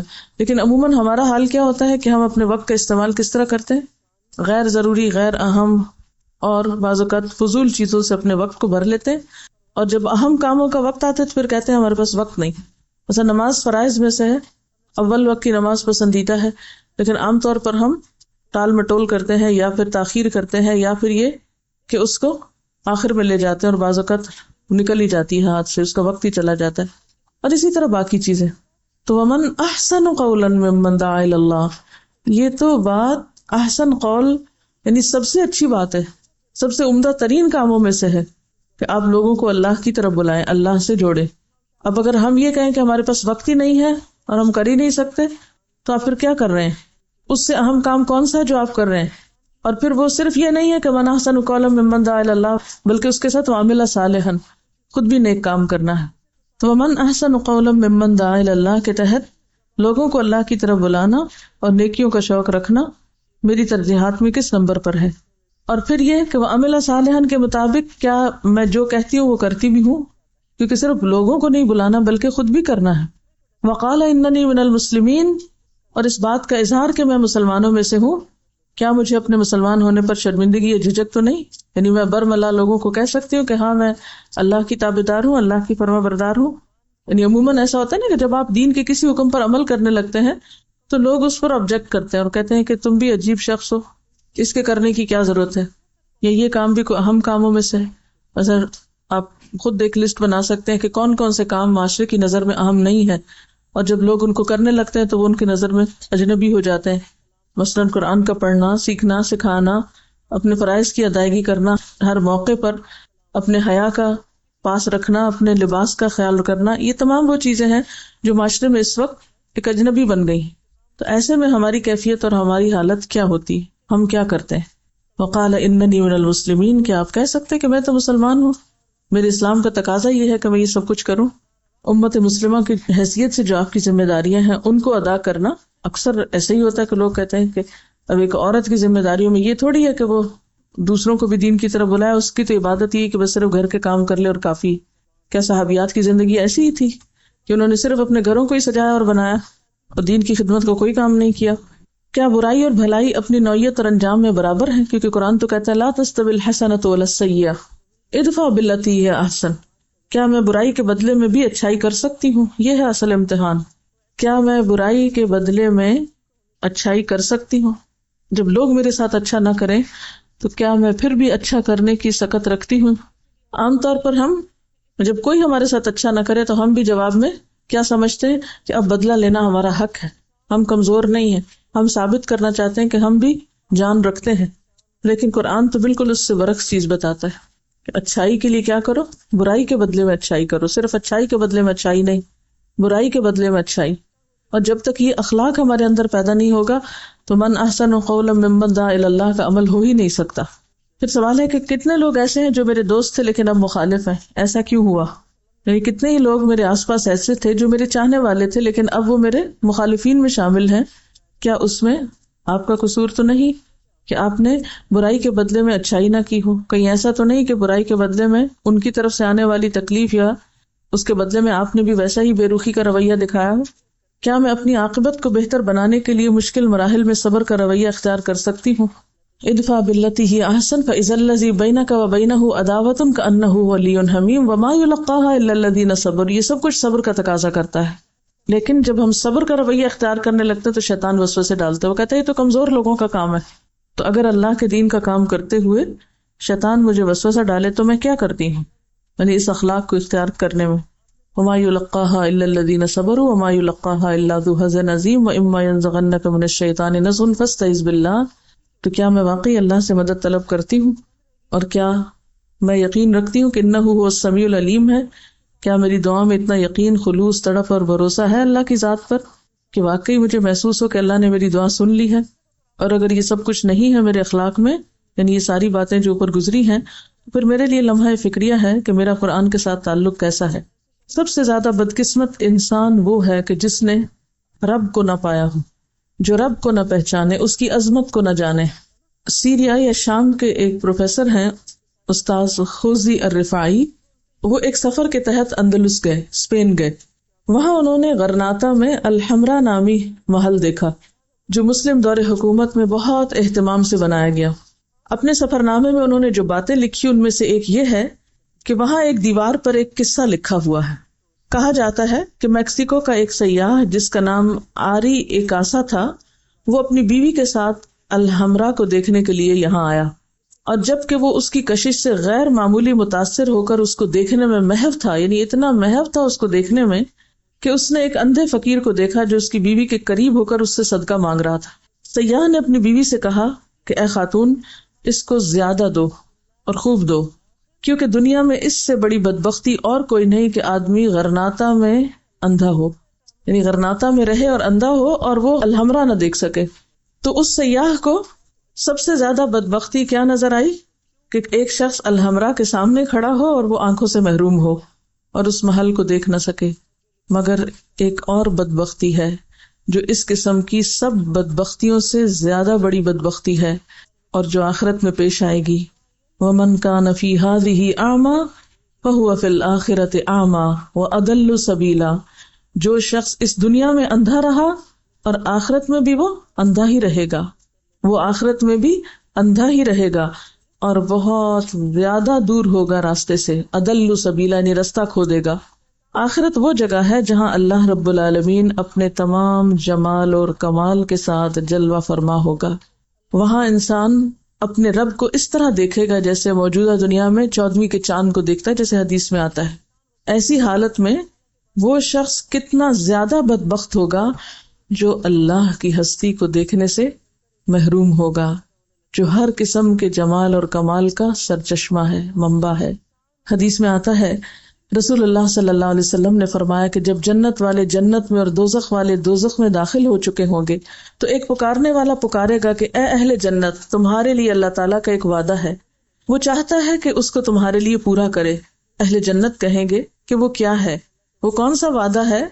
انک لا تخلف المیعاد، وہ کون سا وعدہ ہے کہ جو اللہ تعالیٰ پورا کرے گا.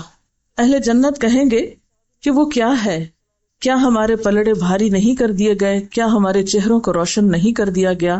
اور اللہ تعالیٰ نے ہم کو جنت میں داخل کر دیا اور آگ سے بچا لیا. جب یہ سب ہو جائے گا تو پھر ایک پردہ اٹھے گا، ایک پردہ کھولا جائے گا، پھر وہ اپنے رب کو دیکھنے لگیں گے. بس خدا کی قسم کوئی نعمت جو اللہ نے انہیں دی ہے وہ ان کے لیے اللہ کو دیکھنے سے زیادہ محبوب نہ ہوگی، اور نہ اس سے زیادہ ان کی آنکھوں کو ٹھنڈی کرنے والی کوئی چیز ہوگی. لیکن بات یہ ہے کہ آخرت میں اللہ کا دیدار انہی لوگوں کو حاصل ہوگا جو دنیا میں اس کو پالے، اس کو پہچان لے، جو غیب کے پردے میں اس کو دیکھنے کے لائق ہو جائے، جن کا اپنے رب پر ایسا اعتماد اور بھروسہ اور یقین ہو کہ وہ کسی بھی حال میں ہوتے ہوئے اس سے بے پرواہ نہ ہو، چاہے کھا رہے ہوں، پی رہے ہوں، سو رہے ہوں، جاگ رہے ہوں، چل رہے ہوں، پھر رہے ہوں، دنیا کے کاموں میں ہوں، نماز میں ہوں، ہر حال میں ان کی توجہ اور ان کا دھیان اور ان کے دل کی دھڑکن ان کے رب کی یاد کے ساتھ ہو. والذین آمنوا اشد حبا للہ، اسی کیفیت کا نام ہے. پھر ہر خوف، ہر مشکل، ہر پریشانی، ہر غم کے موقع پر سب سے پہلے اسی کی یاد آئے اور اسی کے آگے انسان جھک جائے اور اسی سے مدد مانگے اور اسی سے سکون پائے. اور ہر غیر اللہ کو نگیٹ کر دے، اللہ کے سوا ہر دوسری چیز پر لکیر پھیر دے. تو جو شخص اس دنیا میں اللہ تعالیٰ کی نشانیوں کو دیکھتے ہوئے، اس کی قدرتوں کو دیکھتے ہوئے اسے نہ دیکھ پائے، من کان فی ہذہ اعمی فہو فی الآخرۃ اعمی، جس کو رب یہاں نہیں ملا اسے وہاں بھی نہیں ملے گا. تو رب کے ساتھ ایک لاپرواہی کا تعلق اور ڈھیلا ڈھالا سا تعلق، اور بس کبھی ہوا تو اس کی طرف متوجہ ہو گئے، یہ کافی نہیں، اس سے آگے جانے کی ضرورت ہے. اور انسان پر ایسی کیفیات گزرے کہ اللہ کی یاد آئے تو واقعی آنکھوں سے آنسو بہہ پڑے. قیس بن حازم ایک تابعی ہیں، حضرت عبداللہ بن رواحہ صحابی کے بارے میں بتاتے ہیں کہ وہ اپنا سر اپنی بیوی کی گود میں رکھے ہوئے تھے کہ رو پڑے. ان کی بیوی بھی رونے لگی. انہوں نے اپنی بیوی سے کہا کہ تم کو کس چیز نے رلایا؟ بیوی نے کہا میں نے آپ کو روتے ہوئے دیکھا تو میں بھی رو پڑی. عبداللہ بن رواحہ کہتے ہیں کہ مجھے تو اللہ تعالیٰ کے اس قول نے رلایا کہ تم میں سے ہر شخص جہنم سے گزرے گا، وَإِن مِّنكُمْ إِلَّا وَارِدُهَا، تو مجھے نہیں معلوم کہ میں اس سے بچ جاؤں گا یا نہیں، یا مجھے نہیں معلوم کہ میں اس سے گزر پاؤں گا کہ نہیں. اب یہ کیا چیز تھی؟ کہاں پر بیٹھے ہیں، کس حال میں ہیں، کس کے ساتھ ہیں، اور دھیان کہاں لگا ہوا ہے، اور کون سی چیز ان کو رلا رہی ہے؟ بنیادی طور پر یہ رب کی عظمت ہی تھی، کیونکہ جب رب کی عظمت انسان کے دل میں بیٹھتی ہے تو پھر اپنے گناہوں کا احساس زیادہ بڑھتا ہے. منافق اپنے گناہوں کو اس طرح دیکھتا ہے جیسے ناک پہ بیٹھی مکھی ہو، تو بس اس کو اڑا دیا. اور مومن اپنے گناہوں کو اس طرح دیکھتا ہے جیسے اس کے سر پہ پہاڑ معلق ہو، کسی بھی وقت اس کو گر کے برباد کر سکتا ہے. یعنی رب کو پانا کوئی محض زبان کا یہ الفاظ کا کھیل نہیں ہے کہ انسان کہ میں نے پا لیا، یا رب کی یاد محض کوئی انگلیوں پر گھمائی جانے والی چیز نہیں ہے، یہ صرف زبان کی کوئی پریکٹس نہیں ہے. رب کو پانا رب پر آخری درجے کا اعتماد کرنا ہے، بھروسہ کرنا ہے، اس کی یاد میں کبھی آنسو بہانا ہے اور کبھی اس کی یاد میں اطمینان اور سکون پانا ہے، جیسے پہلے بھی ذکر ہوا کہ الا بذکر اللہ تطمئن القلوب. اب دیکھیے کہ انسان کے لیے سب سے زیادہ خوشی کی حالت کون سی ہوتی ہے؟ آپ کو خوشی کب ہوتی ہے؟ چلیے بتائیے، ذرا سوچئے اس پر. آپ کب خوش ہوتے ہیں؟ یہ خوشی کی کیفیت کب ہوتی ہے آپ پر؟ یعنی جب آپ اپنا کوئی ٹارگٹ اچیو کر لیتے ہیں، یا جب کوئی چیز آپ کو ملتی ہے. گویا ہم دوسرے لفظوں میں یہ کہہ سکتے ہیں کہ جب ہم اپنی پسندیدہ چیز کو پا لیتے ہیں، جو ہم لینا چاہتے ہیں وہ ہم کو مل جاتی ہے چیز، تو پانے کا جو احساس ہے وہ انسان کو خوش کرتا ہے، کچھ بھی پا لینے کا. اور پانے میں ضروری نہیں کہ کوئی آپ نے کھانا پا لیا یا کوئی سونا پا لیا یا کوئی نہیں، اس میں صرف مادی چیزیں نہیں آتی. مثلاً آپ کو اپنے کسی سوال کا جواب مل گیا، آپ کی کوئی ذہنی الجھن کا حل آپ کو مل گیا، تو وہ بھی پانے کی ایک کیفیت ہوتی. تو انسان کے لیے حقیقت میں سب سے بڑی خوشی کا وقت وہ ہوتا ہے جب انسان سب سے بڑی سچائی کو پا لیتا ہے، سب سے بڑی حقیقت کو جب انسان پاتا ہے. اس کائنات کی سب سے بڑی حقیقت اللہ کی دریافت ہے، اپنے رب کو پانے کا احساس، اور یہیں سے انسان کی حقیقی خوشی کا آغاز ہوتا ہے. یہیں سے پھر اللہ تخافوا ولا تحزنوا کی کیفیت اٹھتی ہے، اور یہی پانا پھر انسان کو الحمدللہ رب العالمین کہنے کا لطف عطا کرتا ہے. حقیقی معنوں میں زبان سے شکر کے کلمات جاری ہوتے ہیں، شکر کا ترانہ زبان پر آتا ہے کہ صرف میرا رب نہیں، پوری کائنات کا رب. ایک ہے سوتے ہوئے سورۃ فاتحہ پڑھ لینا، اور ایک ہے شعور کے ساتھ الحمدللہ رب العالمین کہنا، جس سے قرآن کا آغاز ہو رہا ہے. سب سے بڑی حقیقت کا پانا ہے، عالمین کے رب کی پہچان، اپنے رب کی پہچان. اگرچہ ہم کتنی بھی کوشش کریں، چونکہ یہ دنیا ناقص ہے، کامل نہیں، تو ہم رب کی جو اصل قدر ہے یا اصل حقیقت ہے اس کو بھی نہیں پوری طرح پا سکتے. اور جتنی جتنی ہمارے اندر کمی کوتاہی ہوتی ہے، اتنا اتنا ہم اس حقیقت کو پانے میں بھی کوتاہی کا شکار ہوتے ہیں. کیوں کہا گیا انما یخشی اللہ من عبادہ العلماء؟ ہر کوئی اپنے کیلیبر، اپنے ظرف، اپنے پیمانے، اپنے امیجنیشن اور اپنی سوچ کے مطابق اپنے رب کو پاتا ہے، اس سے آگے نہیں. جتنی آپ کی ذہنی وسعت ہوگی، جتنا آپ کا دماغ بیدار ہوگا، جتنی آپ کی طلب صادق ہوگی، اسی درجے پر آپ اپنے رب کو پائیں گے. اور اسی لیے آپ دیکھیں گے کہ اہل جنت جب جنت میں پہنچ کر اپنے رب کا دیدار کریں گے اور رب کو اصل شکل میں پالیں گے، تو اس وقت ان کی پکار کیا ہوگی؟ وآخر دعوانا ان الحمد للہ رب العالمین. وہاں جا کر بھی ان کی زبان پر یہی جملہ ہوگا کہ رب کی حمد، رب کی ثنا، اور پھر رب کا نام کس طرح؟ رب العالمین. تو یہی ہے ربنا اللہ، رب کل شیء، جو ہر چیز کا رب ہے۔ احسان کا درجہ بھی کیا ہے؟ ان تعبد اللہ کأنک تراہ، یہ نیکی کا اعلیٰ ترین مقام ہے کہ عبادت کے وقت، دین کا کام کرتے وقت، انسانوں کی خدمت کرتے وقت، کوئی بھی کام کرتے وقت انسان اپنے رب کو کس طرح پائے؟ کأنک تراہ، جیسے آپ دیکھ رہے ہیں اس کو۔ دنیا میں بھی اپنی محبوب ترین ہستی کی پریزنس میں آپ کا کام آسان ہو جاتا ہے نا۔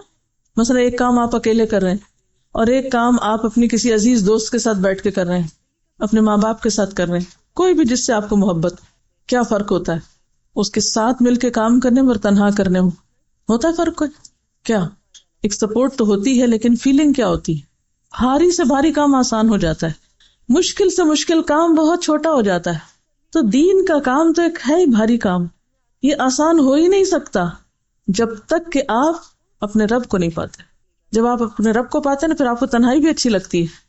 جب آپ اپنے رب کو پا لیتے ہیں نا، تو آپ کو اس کے راستے میں دینا، خرچ کرنا بھی بہت اچھا لگتا ہے، آپ کو ایک لطف آتا ہے، پھر آپ کو سجدہ بھی بہت اچھا لگتا ہے، پھر ہر نیکی کا کام اچھا لگتا ہے، کیونکہ آپ اس کو پائے ہوئے ہیں۔ پھر لوگوں کے شکوے، لوگوں کی تکلیفیں، لوگوں کی طرف سے آنے والی اذیتیں، لوگوں کی باتیں، لوگوں کی تنقید، لوگوں کی خرافات، ان سب چیزوں سے انسان اوپر اٹھ جاتا ہے۔ اس نے اپنے رب کو پا لیا ہے، اس پانے میں اتنی لذت ہے، اتنا سکون ہے، اتنی خوشی ہے، ایک ایسی کیفیت ہے کہ کسی چیز کی پرواہ نہیں، دو عالم سے بیگانہ کرتی ہے دل کو، عجب چیز ہے لذت آشنائی، عجب چیز ہے لذت آشنائی۔ لیکن یہ ہو تو پھر بات ہے نا، پایا ہی نہیں، اسی لیے سارے غم ہیں، اسی لیے سارے شکوے ہیں، اسی لیے مایوسی ہے، اسی لیے ڈپریشن ہے، پایا ہی نہیں اس کو۔ جب وہ ساتھ ہے تو غم کیسا، فکر کیسی؟ لا تحزن، کیوں؟ ان اللہ معنا۔ تاریخ میں اس سے مشکل کوئی مرحلہ ہوگا کہ ایک پیغمبر کی جان خطرے میں ہے، دشمن قریب پہنچ چکا ہے، پاؤں نظر آ رہے ہیں، خوف کا عالم کیا ہو سکتا ہے؟ ذرا سوچئے، خدا نہ کرے کہ آپ کے گھر میں کچھ اور آ جائے، خدا نہ کرے، لیکن میں اس لیے مثال دے رہی ہوں کہ شاید آپ فیل کر سکیں اس کیفیت کو، اور آپ اسے چھپ رہے ہیں، بچ رہے ہیں۔ کبھی آپ نے امیجنیشن میں بھی سوچا ہوگا کہ اگر کوئی آ جائے تو میں کہاں چھپوں گی، کیسے کنڈی لگاؤں گی، کہاں گھسوں گی؟ ہوتا ہے نا۔ تو آپ چھپ رہے ہیں، بچ رہے ہیں، اور وہ جہاں آپ چھپے ہوئے وہاں تک پہنچ جاتا ہے۔ کیا کیفیت ہوگی آپ کی؟ ذرا تصور میں لائیں، دل کا عالم کیا ہوگا کہ جب آپ کی جان کے دشمن آپ کے پاس پہنچ جائیں اور اس وقت ایسا اطمینان ہو کہ لا تحزن ان اللہ معنا۔ ایک شخص تلوار تان کے کھڑا ہے، بچاؤ میرے ہاتھ سے، تمہیں کون چھڑا سکتا ہے؟ تو کہتا ہے میرا اللہ۔ یہ ہے رب کو پانا کہ اگر اس کی مدد میرے ساتھ ہے کوئی نقصان نہیں دے سکتا، اور اگر اس نے مدد سے ہاتھ کھینچ لیا تو کوئی کام آ ہی نہیں سکتا، کوئی بچا ہی نہیں سکتا۔ لیکن ہم چھوٹے چھوٹے مسئلوں پہ اتنے گھبرا جاتے ہیں، اتنے آپے سے باہر ہو جاتے ہیں کہ اس سے اہم ترین کام چھوڑ کے بیٹھ جاتے ہیں۔ کیسے کام ہوں گے؟ کیسے آپ آگے بڑھیں گے اگر ہر چیز آپ کو گرانے اور توڑنے اور ضائع کرنے کے لیے کافی ہے؟ چھوٹی چھوٹی، یعنی ابھی ہوا کا جھونکا چلا نہیں تو آپ گر پڑے۔ تو اللہ کے راستے میں اگر آپ نکلے ہیں تو پھر آپ کو ایمان کی مضبوطی کی ضرورت ہے، اور جب تک اس کو نہیں پایا اس کے راستے میں کام ہو نہیں سکتا، جب تک اس کے لیے خود کو خالص نہیں کرتے۔ پھر مومن کے لیے دو بڑے ہتھیار ہوتے ہیں شیطان کے وسوسے سے بچنے کے لیے اور شیطان سے نجات پانے کے لیے، ایک دعا اور ایک سجدہ۔ واسجد واقترب، قربت کا طریقہ کیا ہے؟ سجدہ۔ واسجد واقترب، کوئی مشکل ہے؟ واسجد واقترب۔ لیکن ہم کتنی مشکلات میں نماز سے کام لیتے ہیں، کوئی دکھ کوئی پریشانی آئے اور پھر واقعی سچے دل سے نماز پڑھے، ہو نہیں سکتا کہ دور نہ ہو، آج نہیں کل نہیں پڑھتے، اور اگر وہ جا نہیں رہی تو کم از کم آپ اطمینان میں آ جائیں گے۔ اور دوسرا سرگوشیاں رب سے۔ کس کو کہتے ہیں سرگوشیاں؟ دعا، یناجی ربہ، مانگے اس سے۔ اور تیسرے صدقہ خیرات، لن تنالوا البر حتی تنفقوا مما تحبون۔ اللہ کی مدد، محبت، رحمت آ نہیں سکتی جب تک کہ اپنی پسندیدہ ترین چیز اس کے لیے نہ خرچ کر دو۔ رب کو پانے کے لیے جتنی بھی چیزیں رکاوٹ بنی ہوئی نا، ان کی قربانی جب تک نہیں ہوگی اس وقت تک نہیں بات بنے گی۔ کسی نے پوچھا کہ یعنی رب کو پانے کے لیے کیا کرنا ہوگا؟ ایک تو میں نے مختصراً بتا دیا، لیکن یہ ہے کہ اس میں پتہ کیا ہے، اللہ تعالیٰ کو پانے کے لیے صرف کتابیں پڑھنا کافی نہیں ہوتا، یہ صرف کلاس میں بیٹھ جانا کافی نہیں ہوتا۔ اگرچہ ان لوگوں کی محفل اور مجلس اور کمپنی بہت فائدہ مند ہوتی ہے کہ جو رب کو پائے ہوئے ہوں، لیکن اس کے ساتھ ساتھ بات یہ ہے کہ جب تک آپ رب کے ڈالے ہوئے امتحان میں رب کو نہیں تھامتے اس وقت تک یہ لطف نہیں پا سکتے آپ. یعنی جب آپ کی زندگی میں کوئی چھوٹی سی بھی اپنی مرضی کے خلاف کوئی چیز آتی ہے، کوئی تکلیف کی چیز آتی ہے، کوئی ناپسندیدہ چیز آتی ہے، کوئی کام نہیں بن رہا، کوئی مسئلہ حل نہیں ہو رہا، کوئی دکھ ہے، تکلیف ہے، پریشانی، کچھ بھی، کیا کرنا چاہیے؟ اب ہم کیا کرتے ہیں؟ جب کوئی رکاوٹ آتی ہے ہم کیا کرتے ہیں؟ جب کوئی غم آتا ہے کیا کرتے ہیں؟ جب چیز مرضی کے خلاف ہو جاتی کیا کرتے ہیں؟ ریئیکشن، رد عمل، لوگوں سے الجھنا، اریٹیشن، اس سے جھگڑ، اس سے شکوہ، اس کا سہارا. ایسے رب ملے گا؟ جب تک عملی زندگی میں، یعنی اللہ تعالیٰ یہ سارے ٹیسٹ ہم پہ ڈالتا کیوں ہے؟ جو کیا دیکھتا ہے ٹیسٹ ڈال کے؟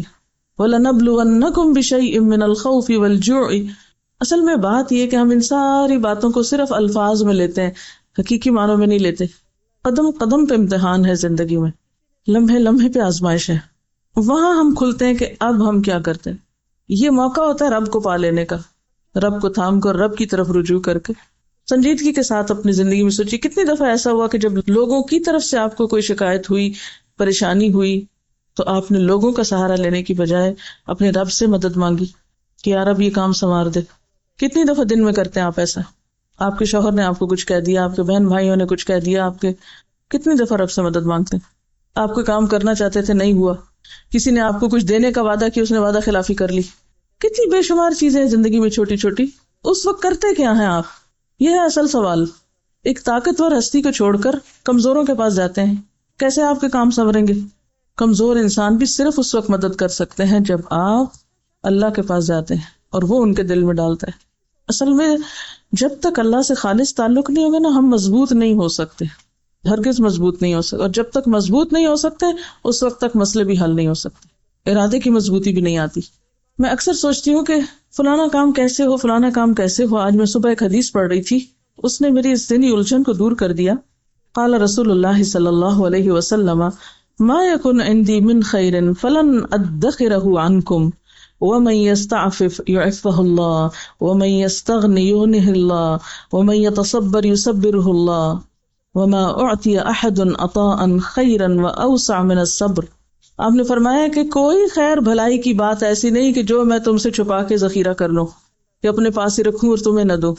کوئی بھلائی کی بات ایسی نہیں، ما یکن عندی من خیر، کوئی بھی خیر نہیں ایسی جو میرے پاس ہو اور میں تم کو نہ دوں اور اپنے پاس رہنے دوں. تو ان خیر اور بھلائیوں میں سے جو بات میں تم کو بتانے والا ہوں وہ کیا ہے کہ جو پاک دامنی اختیار کرنا چاہے گا اللہ اس کو عطا کر دے گا، جو استغنا برتے گا اللہ اس کو غنی کر دے گا، اور جو صبر کرنا چاہے گا اللہ اس کو صبر دے دے گا. اور صبر سے بڑھ کر اور وسیع تر تو کوئی عطا ہے ہی نہیں جو کسی کو دی گئی ہو. اب ان تینوں چیزوں میں جو عفت و پاک دامنی اختیار کرنا چاہے گا اللہ اس کے لیے آسانی کر دے گا، جو غنی ہونا چاہے گا، بے پرواہ ہونا چاہے گا اللہ اس کو کر دے گا، اور جو صبر کرنا چاہے گا اللہ اس کو دے دے گا. تو اس میں کس پہ ڈالا گیا؟ پھر سب کچھ بندے پہ ڈالا گیا.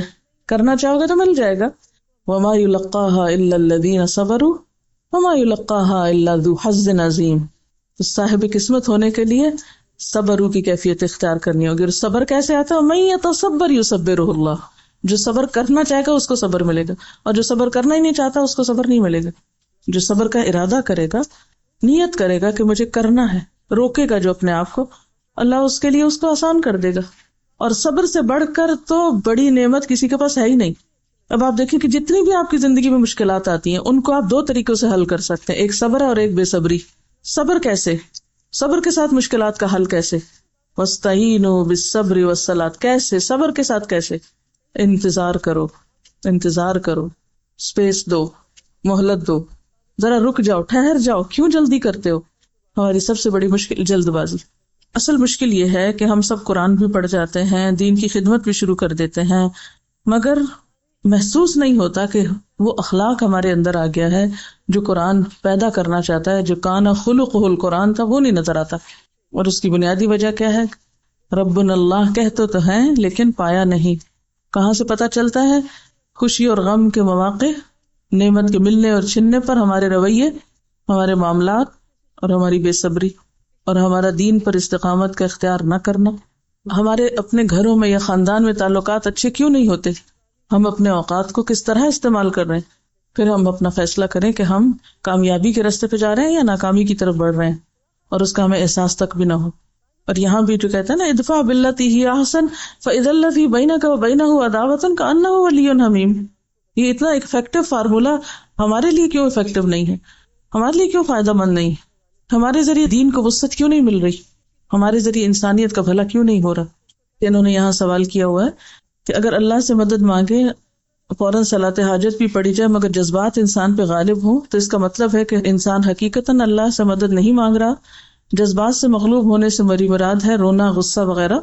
دیکھیے کہ رونے کی کیفیت یا غصے کی، یہ سب ہماری انسانی کیفیات ہیں، لیکن کوئی بھی چیز اپنے حد کے اندر تو ٹھیک ہے، لیکن کسی بھی چیز یا کیفیت کا ہمارے اوپر اس طرح غالب آ جانا کہ اس سے ہمارے معاملات بگڑنے لگے، ہم اپنے اصل سے ہٹنے لگے، ہم اپنا راستہ چھوڑنے لگے، یا پھر یہ کہ ہم انسانوں کے ساتھ تعلقات خراب کرنے لگے، تو یہ ناپسندیدہ ہے۔ یعنی رب کو پانے کا مطلب کیا ہے؟ مثلاً کوئی کیفیت ایسی ہے کہ جس میں آپ کو بہت کسی نے ہرٹ کیا اور آپ کو بہت رونا آ رہا ہے، تو یہ تو نہیں کہا جائے گا کہ آپ روئے نہیں، لیکن یہ رونا ایسا رونا نہ ہو کہ جس سے آپ کی جو ذمہ داریاں ہیں، جو آپ کے فرائض ہیں یا جو آپ کے کام ہیں، وہ متاثر ہو جائیں۔ حضرت یعقوب علیہ السلام سے بڑا غم کس پہ آیا تھا؟ جو ساری زندگی حضرت یوسف علیہ السلام کی جدائی میں ایک طرح سے واقعی متاثر تھے، لیکن کیا ان کے کار نبوت پہ کوئی اثر پڑا؟ نبی صلی اللہ علیہ وسلم سے بڑھ کے تکلیفیں کس پر آئی تھی، لیکن کیا آپ کی ذمہ داریوں میں سے کسی ذمہ داری پر کوئی اثر پڑا؟ ہمارے ساتھ یہ کیوں ہوتا ہے کہ ہم پر کوئی غیر معمولی کیفیت آتی ہے تو ہم سب سے پہلے اپنی ذمہ داریوں سے فرار حاصل کرنے لگتے ہیں، ہاتھ پاؤں چھوڑ کے بیٹھ جاتے ہیں، مایوسی کی کیفیت طاری ہونے لگتی، جذباتیت سے کام لیتے ہیں۔ یہ ٹھیک نہیں ہے۔ مومن کا دل تو ہمیشہ غمگین ہوتا ہی ہے۔ اس دنیا میں رہ کے مومن خوش کیسے ہو سکتا ہے؟ جو اتنی اونچی چیز کو پالے، اس کا ان چیزوں پہ دل لگے گا؟ اس کا دنیا کی رونقوں میں دل لگے گا؟ سوال ہی پیدا نہیں ہوتا۔ کوئی چیز اس کے ٹیسٹ کی ہو ہی نہیں سکتی، کوئی چیز اس کی پسند کی ہو ہی نہیں سکتی دنیا میں، پھر کیونکہ اس کی پسند اور اس کے ٹیسٹ تو بہت بدل چکا ہے، وہ تو بہت اعلیٰ چیزوں کا خریدار بن چکا ہے، وہ ان رونقوں میں گم ہو ہی نہیں سکتا۔ وہ کیسے خوش ہو سکتا ہے؟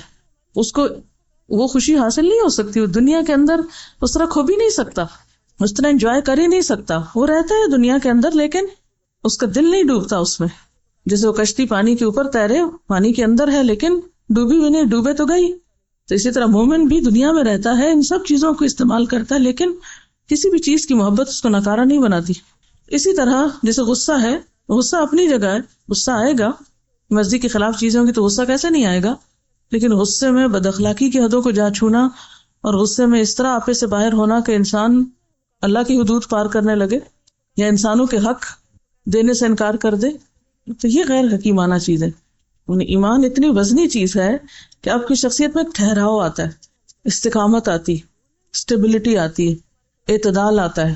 یہ جو بات ہے نا موڈ سوئنگز، وہ کیا چیز ہوتی ہے؟ موڈ سوئنگز مومن کو تو کسی موڈ سوئنگ کا نہیں پتا ہوتا۔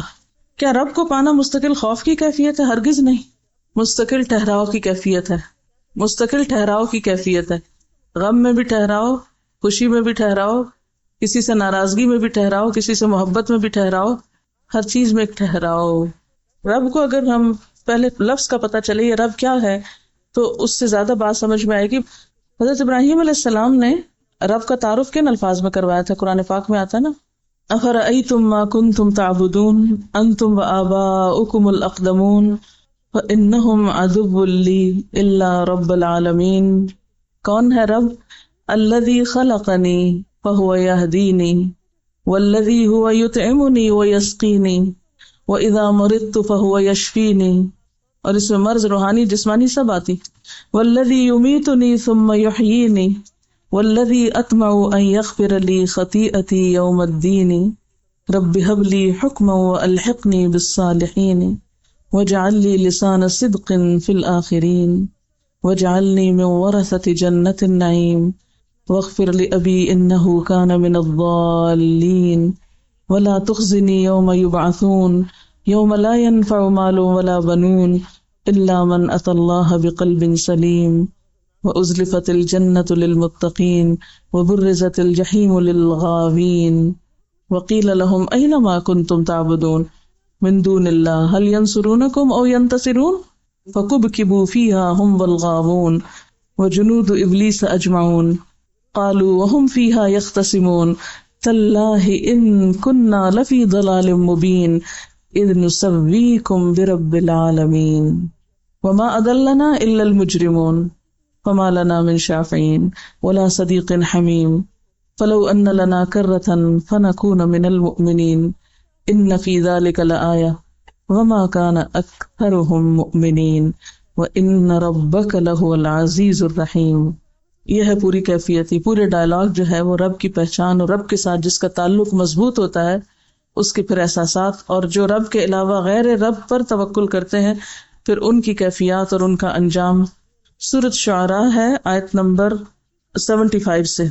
اصل بات یہ ہے کہ رب وہ ہے جس کے ہاتھ میں ہم اپنا ہر نفع اور نقصان سمجھتے ہیں، جس پر اپنی ساری توقعات اور تمنائیں اور آرزویں رکھتے ہیں، ہر مشکل میں اور ہر غم میں جس کو سب سے پہلے رکھتے ہیں. اور پھر الذی خلقنی فہو یہدینی، اسی سے رہنمائی طلب کرتے ہیں. یطعمنی ویسقینی، یہی فکر ہے نا ہماری. اذا مرضت فہو یشفینی، تو اپنی ساری حاجات، ساری تمنائیں، ساری توقعات، سب کچھ اسی کے ساتھ. مشکل یہ ہے کہ ہم سمجھتے ہیں شرک کرتے ہیں وہ کافر اور وہ معلوم نہیں کہاں کہاں کے لوگ اور وہ، لیکن ہم نے اپنے دل کے خانوں میں جس چیز کو بٹھایا ہوا ہے، کسی کو رزق کا مالک سمجھتے ہیں، کسی کو صحت کا مالک سمجھتے ہیں. پھر آپ دیکھیں کہ رب کو پانے کے لیے رب ہب لی حکما والحقنی بالصالحین، یہ پورا ایک کانسیپٹ کلیئر ہو جاتا ہے اگر ان آیتوں پہ آپ غور کر لیں. اصل میں یہ سب چیزیں ہیں، یہ یقین، توکل اور رب پر اعتماد اور بھروسے، اور ان سب کے خلاصے ایمان سے متعلق جو غیب سے تعلق رکھتا ہے. یہ کوئی مادی چیز نہیں ہے کہ جو آپ کو ایک کتاب کی شکل میں آپ کو دے دوں گی کہ یہ آپ رب پہ یقین اور معرفت لے لیں مجھ سے اور اس کو استعمال کریں اس نسخے کو. یہ اپنی ذات سے باہر نکل کر، یعنی اپنے آپ کو ڈی کنڈیشن کرنا پڑے گا. جن چیزوں پہ آپ نے بھروسے کیے ہوئے ہیں نا، یا جن چیزوں میں آپ سکون ڈھونڈتے ہیں، ان سب کو توڑنا پڑے گا. ان سے نکل کر پھر واقعی ایمان لانے کی کیفیت جب تک نہ ہو، اس کے لیے کوئی لگا بندہ فارمولا آپ کو نہیں دیا جا سکتا. کرنے کا کام یہ ہے کہ اپنے اوپر لازم کر لیں، کچھ بھی جو بیتے خود پر اسے رب کے ساتھ شیئر کرنا ہے، رب سے ہی مدد مانگنی. سبحانک اللہم و بحمدک، نشہد ان لا الہ الا انت، نستغفرک و نتوب الیک. والسلام علیکم و رحمۃ اللہ وبرکاتہ.